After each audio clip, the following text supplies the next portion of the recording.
Perbedaan antara orang kaya itu mengelola uang dan orang miskin yang mengelola uang. Gua nggak akan pernah janjiin kalian apapun di sini ya. Jadi kaya itu adalah game yang sangat-sangat sulit. Gua nggak ngomong kalian bisa jadi kaya raya ya.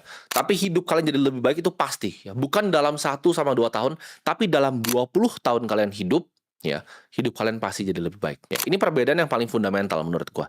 Orang kaya itu investasi, orang miskin tuh fokusnya konsumsi. Begitu uang datang nih, misalnya gaji 4 juta datang, sep, bayar tagihan segini segini segini segini, sisa ada 400.000 terakhir, ini pakai nonton bioskop sama pacaran sama cewek. Atau misalnya ada 200.000 terakhir, ini beli kaos sama beli sepatu satu.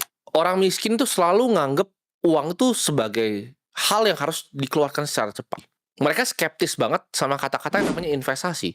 Karena orang miskin ini kan kebanyakan bodoh ya. Jadi segmen miskin ini kebanyakan gue sebut arogan, bodoh ya. Tapi banyak juga yang bodoh ini. Akibat kebodohan mereka apa? Mereka tertipu dengan investasi bodong biasanya. Orang miskin ini paling percaya hal-hal begitu, yang nggak kerja, yang mudah, yang gampang. Tapi kalau disuruh, oke, investasi ya, ini lu pelajari nih ya, cara perusahaan bekerja tuh seperti ini, laporan keuangan tuh cara bacanya seperti ini. Rasio keuangan tuh seperti ini cara bacanya. Mereka aduh susah ribet pusing nggak mau.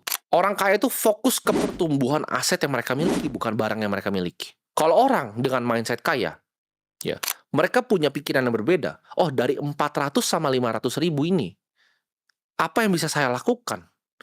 Dibanding saya beli handphone, bisakah saya punya kepemilikan dari perusahaan iPhone-nya? Apple-nya bisa nggak ya saya beli sahamnya? Kenapa saya harus beli iPhone bekas? Kenapa saya nggak punya kepemilikan kecil dari Apple? Orang miskin itu sangat-sangat konsumtif, orang kaya itu tahan sama yang namanya godaan. Mereka bisa menunda yang namanya kesenangan. Ingat, bangun aset dulu, gaya hidup itu nanti.